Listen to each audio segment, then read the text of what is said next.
Bonjour, bonjour, peuple du monde, peuple de Jésus-Christ. Bienvenue sur la chaîne chrétienne Procès Mondial, une chaîne vouée à l'évangélisation, vouée aux enseignements, à la propagation de la bonne nouvelle de notre Seigneur Jésus-Christ. Bienvenue à l'émission Alarme. Oui, c'est l'émission Alarme où nous prenons un sujet du monde ou d'actualité, nous l'analysons à travers les Écritures, nous tirons des enseignements et nous avertissons, nous alertons l'humanité du danger qui la guette, car Jésus-Christ est à nos portes. Il arrive, l'homme important, l'homme qui doit juger toutes choses. Il est en route. Je rappelle à l'émission Alarme, la dernière émission, nous l'avons faite, c'était le 17 avril 2021. Ça fait pratiquement 3 ans et nous revenons à cette émission pour dire des choses importantes. Aujourd'hui, nous sommes le 7 avril 2024. Le mensonge du 1er avril, communément appelé le poisson d'avril. Remettons cette émission entre les mains du Seigneur qui doit nous guider, qui doit nous protéger, qui doit éclairer l'humanité à ce sujet. Prions. Éternel Dieu Tout-Puissant, béni sois-tu Père. Merci Papa pour ta parole. Merci pour le souffle de vie. Gloire te soit rendue Seigneur. Père, nous te recommandons cette émission entre tes saintes mains Seigneur. L'humanité court un grand danger Seigneur. Car tu reviens bientôt pour le jugement. Mais sauve ce que toi tu veux sauver. Sauve ceux que tu as prédestinés à être sauvés par cette émission, par les autres émissions que les bien-aimés font pour l'humanité. Gloire à toi, Papa. Ainsi, nous t'avons prié au nom de Jésus. Amen. Gloire à Dieu, gloire à Dieu. Peuple du monde, peuple de Jésus-Christ, qui pratique paradoxalement ces choses, cette coutume, écoutez ceci. Lundi passé, un de mes collègues, dès notre arrivée, s'exclame « Yeah, aujourd'hui, on peut raconter des menteries. Aujourd'hui, on peut se moquer des gens, car c'est le 1er avril. » Effectivement, je me suis rappelé que nous aussi, à l'école ou dans la famille, nous pratiquions ces choses. Nous moquions des gens, nous racontions des blagues mensongères pour, croyons-on, pour faire juste du bien, pour juste s'amuser, pour juste plaisanter. Et cette pratique s'est généralisée partout dans les 5 continents aujourd'hui. Même les chrétiens pratiquent encore cette coutume du 1er avril. Il s'agit de quoi en réalité? C'est quoi un poisson d'avril? C'est quoi le mensonge du 1er avril?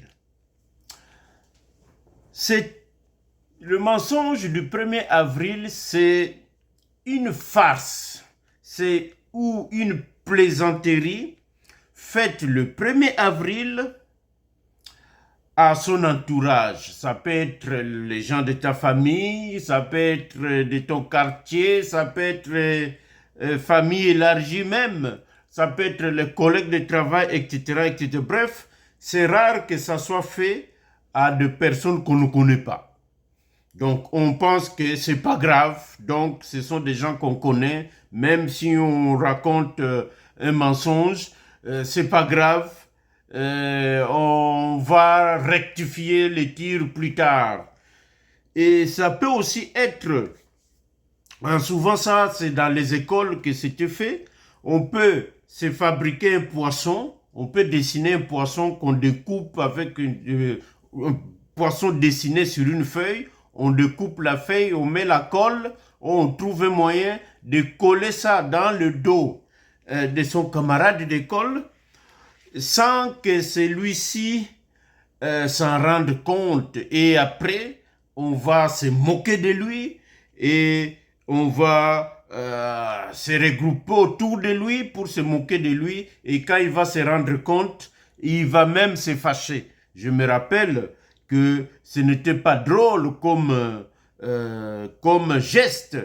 Et aujourd'hui, dans nos écoles, on parle même de l'intimidation. C'est l'équivalent d'intimider quelqu'un de cette manière. Heureusement que certaines écoles ici ont banni cette pratique et nous nous félicitons de cela. Mais ça peut aussi être, et c'est plus grave encore, un canular ou une fausse nouvelle propagée par des médias sérieux. Ça peut être la presse écrite, ça peut être la télévision, ça peut être surtout l'Internet. Bref, c'est qui est communément appelé fake news. Donc, ça peut prendre cette pratique de proportions plus graves, plus grandes et plus dévastatrices. Voilà ce qui est un poisson d'avril. Mais d'où vient cette pratique? D'où vient cette coutume? En tout cas, faites vos recherches. Sachez que l'emploi de ce terme poisson d'avril ou de cette locution pour tromper des gens, c'est depuis le XVIIe siècle. Donc nous remontons vraiment plus loin. Certains pensent même que c'est bien au-delà, c'est plus loin encore que la pratique a commencé. Plusieurs hypothèses sont avancées pour essayer d'expliquer cette pratique. Il y a des hypothèses où c'est lié à la Pâque, parce que c'est toujours en avril, au début, donc le 1er avril, c'est lié autour de la Pâque. Ça peut être une hypothèse, d'autres hypothèses liées au changement du calendrier, bref, une autre encore liée à la fermeture ou à l'ouverture de la pêche, car le poisson vit dans l'eau. Bref, toutes sortes d'hypothèses sont avancées. Faites vos recherches. Cela ne nous intéresse vraiment pas, car ce qui est intéressant, ce qui est important, nous allons y arriver. Bref, d'autres n'ont même pas besoin d'attendre le 1er avril. Les gens mentent, les gens se moquent des autres tout le temps, tous les jours de l'année. Peuple du monde et peuple de Dieu qui pratiquent encore ces choses, est-il bon, est-il bien de mentir à quelqu'un, même si c'est pour une blague? Est-il bon de se moquer de quelqu'un, même si c'est une plaisanterie? Que disent les Écritures saintes? Que dit la parole de Dieu? Proverbe chapitre 20, verset 17. Proverbe chapitre 20, verset 17. Lisez-le bien. Au nom de Jésus-Christ, le pain du mensonge est doux à l'homme, et plus tard sa bouche est remplie de gravier. Qu'est-ce que cela veut dire? C'est-à-dire que mentir procure comme une autosatisfaction au menteur. C'est comme tirer un bénéfice immédiat lorsque nous mentons. Mais à la longue, plus tard, cela va se transformer. Cela va devenir grave, va créer en toi des difficultés, des problèmes. Mentir, bref, ce n'est pas bien à l'homme, car il y aura des conséquences graves dans sa vie. Éphésiens chapitre 4, verset 25. Renoncez aux mensonges et que chacun de vous parle selon la vérité à son prochain. Très important, renoncez aux mensonges et que chacun de vous parle selon la vérité à son prochain. Psaume, dernier passage, Psaume chapitre 1er, du 1er au 2e verset. Quand vous lisez ces passages, vous comprenez que et le méchant, et le pécheur, et les moqueurs sont dans une même catégorie de gens qui ne méditent pas la parole de Dieu, qui n'appliquent pas la parole de Dieu dans leur vie.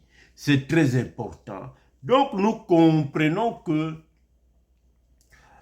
les Écritures saintes condamnent cette coutume de poisson avril. Les conséquences du mensonge et de la moquerie sont graves, graves. Lisez Apocalypse chapitre 22, verset 15. Apocalypse chapitre 22, verset 15. C'est le Seigneur Jésus-Christ lui-même qui parle. Dehors les chiens, les magiciens, les débauchés, le meurtrier, les idolâtres et quiconque aime et pratique le mensonge. Donc nous comprenons que le moqueur, le menteur n'hériteront pas le royaume des cieux. Peuple du monde et peuple de Dieu. Pourquoi la Bible condamne le mensonge et la moquerie? Lisons clairement Jean chapitre 8, verset 44. Jean chapitre 8, verset 44. Je lis au nom de notre Seigneur Jésus-Christ. Vous avez pour père le diable, et vous voulez accomplir les désirs de votre père. Il a été meurtrier dès le commencement et il ne se tient pas dans la vérité parce qu'il n'y a pas de vérité en lui. Lorsqu'il profère les mensonges, il parle de son propre fond, car il est menteur et le père du mensonge. Ça, c'est Jésus-Christ de Nazareth qui s'adresse aux Israélites. Le mensonge a un papa. C'est le diable. Le mensonge a une paternité. C'est le diable. Donc, vous comprenez que il est difficile à une personne d'abandonner, d'arrêter de mentir. Parce que il y a un esprit du diable qui pousse les gens à mentir. C'est difficile d'arrêter? Oui, mais ce n'est pas impossible d'arrêter. Vous, peuple du monde qui me suivez, contactez-nous, appelez-nous pour savoir comment se débarrasser de cette coutume de mentir le 1er avril ou tout autre jour de l'année. Ici, je m'en vais exhorter le peuple de Dieu qui pratique paradoxalement encore cette coutume. Colossiens chapitre 3, verset 9 à 10. Lisez Colossiens chapitre 3, verset 9 à 10. Paul dit clairement qu'il faut se dépouiller du vieil homme et de ses œuvres. Le vieil homme, c'est la vie passée qu'on avait avant de rencontrer l'homme de Galilée. Cette vie nous poussait à pécher. Parmi les péchés, c'est le mensonge. Et il faut se dépouiller de ce vieil homme et revêtir le nouvel homme en Christ. C'est très important. Il faut naître de nouveau, réellement. Il faut tuer l'homme ancien et ses œuvres et commencer à pratiquer les œuvres de Jésus-Christ, car Jésus-Christ ne ment jamais. Romains chapitre 12, verset 2. Simplifié. Ne te conforme pas aux coutumes du monde. Bien-aimé, ne te conforme pas aux coutumes du monde. Sois plutôt transformé par le Saint-Esprit pour bien suivre Jésus-Christ. C'est très important. Pour bien suivre Jésus-Christ, il faut être transformé par l'Esprit. Ne suivez pas les pratiques du monde. Autrement dit, tu dois réellement naître de nouveau par le feu et par l'esprit et non par l'eau physique, l'eau naturelle. Ce n'est pas pour naître de nouveau qu'on te plonge dans une baignoire, qu'on te plonge dans une piscine, qu'on te plonge dans une rivière, dans un lac, dans un fleuve, dans une mer ou dans un océan. Non, bien-aimés, naître de nouveau, c'est par l'Esprit Saint. C'est une prérogative exclusive de notre Seigneur Jésus-Christ. C'est très important. Et un homme né de nouveau par le feu et par l'esprit ne peut plus pratiquer les choses du monde, bien-aimé. Il ne peut plus mentir. Il ne peut plus se moquer de son voisin, de son proche. Non, ce n'est pas possible. Bref, pour conclure, le poisson d'avril, le mensonge et la moquerie n'ont pas leur place ni le 1er avril, ni dans la vie de tous les jours. Que vous soyez un enfant de Dieu ou pas. À bon attendeur, salut. Voilà ce que le Seigneur nous a mis à cœur, d'avertir l'humanité et le peuple de Dieu. Nos coordonnées s'affichent. Contactez-nous si cela vous a touché d'une manière ou d'une autre. Appelez-nous, nous serons prêts à vous parler. Prions pour conclure notre émission. Éternel Dieu Tout-Puissant, béni sois-tu Père. Merci Papa pour ta parole qui sanctifie, ta parole qui sauve, ta parole qui édifie, ta parole qui exhorte. Que nos bien-aimés puissent suivre ton modèle.